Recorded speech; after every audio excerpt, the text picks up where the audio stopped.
Students अध्याय number 6 चल रहा है। ਉਹਦੇ सब तो पहले थ्योरम देखो, मूल समान अनुपात का थ्योरम है जिन्होंने आप थेल्स थ्योरम भी कहने हैं। इंग्लिश में बेसिक प्रोपोर्शनैलिटी थ्योरम बोलते हैं। सब तो पहला जो भी थानू पेपर के आना जां तो इदा नाम लिखा आ सकता है कि जां मूल अनुपात समान अनुपात का थ्योरम लिखो जां फिर थेल्स थ्योरम नू एक्सप्लेन करो। ठीक है, तो तुसी आह वाली स्टेटमेंट भी देनी होंगी है स्टार्टिंग के भी इस थ्योरम के क्या गया है, इन्हू स्टेटमेंट बोलते हैं। कई बार की होंगे कि सानू नाम दिते बिना सानू पूरी स्टेटमेंट दी होंगी, तो तुसीं तां भी माइंड च रखना कि ये वाली थ्योरम की गल की हुई है। और तुसीं फिर जे ये चीज़ दी हुई है फिर तुसीं दिता है सिद्ध करना, रचना तो सबूत, मतलब अगे वाला सारा प्रूफ दोगे। सब तो पहला देखो स्टेटमेंट की क्या होया कि जेकर किसी त्रिभुज की एक भुजा के समांतर बाकी दो भुजावां नूं भिन्न भिन्न बिंदुओं ते कटदी हुई एक रेखा खिंची जाए, मतलब कि अपने कोल त्रिभुज ए बी सी है, ये अगर एक भुजा के समांतर दूसरी एक होर रेखा खिंची जाए जिदा आप डी ई लै ली, तो कहते कि जड़ियाँ बाकी दो भुजावां नूं जिदा ए तो बी, ए तो सी, ये दोनों भुजावां नूं ये रेखा कट रही है। जिहड़ी ये रेखा कट्टेगी, जिहड़ी तीसरी भुजा समांतर आ, ये रेखा समान अनुपात में कट्टेगी। इनू मतलब आप कहने का मतलब कि ए डी बटा डी बी बराबर है ए ई बटा ई सी, ये चीज़ आप सिद्ध करांगे। ठीक है, यदा मतलब यह है दिता कि आपने एक त्रिभुज दी हुई है ए बी सी, ये आपको क्या होया कि बी सी के समांतर एक डी ई रेखा खिंची हुई है, ये आप दिता होया लिख लिया। उस तो बाद सिद्ध करना आप ए डी बटा डी बी बराबर है ए ई बटा ई सी। जो तुसी थ्योरम लिखनी है वो डायग्राम प्रॉपर वे नाल बनाना है पेंसिल के नाल विद स्केल। ठीक है, जिदा साफ सुथरा बनया हुआ है। सिद्ध ही करना से आप लिख लिया। फिर उस तो बाद रचना, मतलब जे किसी चीज़ में अपने वालों तुहानूं रचना करनी पैंदी, किसी को मिलाना पै जांदा रेखा दे नाल, रेखा खंडा दे नाल, तो तुसीं वो चीज़ भी लिखोगे। रचना की कीती आप बी तो ई नूं मिलाया, सी तो डी नूं मिलाया, फिर आप ई एन लंब खिंचिया ए बी के उपर तो डी एम लंब खिंचिया ए सी के उपर। ठीक है, ये चीज़ लिखी आप। सबूत ये पहला देखो, ये आप त्रिभुजां का खेत्रफल कढ़ना है। त्रिभुज का तुहानूं पता खेत्रफल की होंदा है, 1/2 गुणा आधार गुणा लंब। सब तो पहला आप त्रिभुज ए डी ई इस त्रिभुज का खेत्रफल कढ़ांगे। इस त्रिभुज का खेत्रफल कितना निकलना, 1/2 गुणा आधार गुणा लंब। देखो 1/2 आधार, मतलब जे मैं इस चीज़ में आधार लवां तो लंब की है उत्ते खिंचिया आप ई एन। ठीक है, एक तो ये आ गया। हुण आप पिछली क्लासिस किया है कि जे मैं त्रिभुज ए डी ई का खेत्रफल लिखना उन्होंने ए आर मतलब एरिया लिख के अंदर त्रिभुज ए डी ई लिखते हैं। 1/2 इनू छड्ड के आप लिखे 1/2 गुणा ए डी गुणा ई एन। उस तो बाद इसी तरह आप त्रिभुज बी डी ई मतलब इस साइड वाली त्रिभुज का खेत्रफल कढ़ लिया, मतलब सब तो पहला उपर वाली त्रिभुज का खेत्रफल कढ़िया, फिर यदा भी खेत्रफल कढ़ लिया। यदा खेत्रफल कितना होना, 1/2 गुणा आधार। ठीक है, ये आ गया तो लंब की आ गया ई एन। हुण देखो ई एन तुसीं कहोगे कि त्रिभुज तो बाहर चला गया।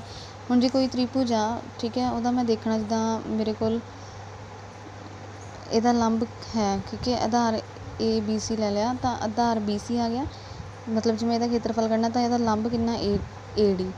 कई बार की होंगे त्रिभुज अपने को टेढ़ी होंगी जिदा वाली त्रिभुज का खेत्रफल करना, कई बार लंब बाहर चला जाता है। आप तो उचाई देखनी है आधार तो सीधी उचाई।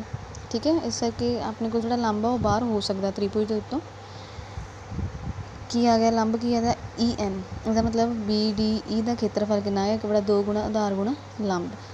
उस तरह आप ए डी ई का खेत्रफल किया, मतलब इस त्रिभुज का खेत्रफल कि उपर 2 लंब है, एक तो इस हिसाब से कढ़ लिया, दूसरा इस हिसाब से कढ़ सकते हैं डी एम के हिसाब से, मतलब 1/2 गुणा आधार ए ई गुणा लंब कितना आ गया डी एम। उस तो बाद फिर आप किया इस साइड वाले त्रिभुज का, इस साइड त्रिभुज का खेत्रफल होना 1/2 गुणा आधार। आधार की आएगा ये ई सी आधार, इस त्रिभुज का आधार है लंब डी एम। ठीक है, उस तो बाद त्रिभुज जोड़ा एरिया है ए डी ई तो इन्होंने दोनों ने डिवाइड कर लिया, इधरों इन्होंने दोनों ने डिवाइड कर लिया। जो डिवाइड करांगे राइट साइड भी मतलब सज्जे पासे भी डिवाइड होंगे। जो डिवाइड होए देखो 1/2 कट हो गया ई एन ए डी बटा डी बी। उस तो बाद इन्होंने दोनों ने डिवाइड किया, इधरों सज्जा पासे डिवाइड हो गया 1/2 कट हो गया, डी एम कट हो गया तो ए ई बटा ई सी। ठीक है। सैकेंड इक्वेशन दूसरी समीकरण है। ਹੁਣ देखो अपने को सज्जे पासे तो ए डी बटा डी बी पहली समीकरण तो दूसरी समीकरण ए ई बटा ई सी आ चुका है। मतलब ये दोनों आपस च कदों बराबर होणगे जदों इन्हां दे खब्बे पासे बराबर होणगे। खब्बे पासे देखो उपरों तो सेम चीज़ आ रही है पर थल्लों बराबर नहीं आ रहा ना, बी डी ई तो डी सी ई जां डी ई सी ये दोनों त्रिभुजां। हुण इत्थों तुसीं देख सकते हैं डी बी ई तो इधरों आ हैगी आ डी सी ई। हुण तुहानूं 9th क्लास च एक रिजल्ट कराया सी कि दो समांतर रेखावां दे विच बणीਆਂ होईਆਂ एक ही आधार ते जिहड़े त्रिभुजां हुंदियां उन्हां दा खेत्रफल बराबर हुंदा है। इन्हां दा आधार सेम है ना, आह वाला दोनों त्रिभुजां दा और समांतर रेखावां दे विचकार आ रही हैं। इस करके की आया दोनों का खेत्रफल बराबर आएगा, मतलब दोनों चीज़ां बराबर आ।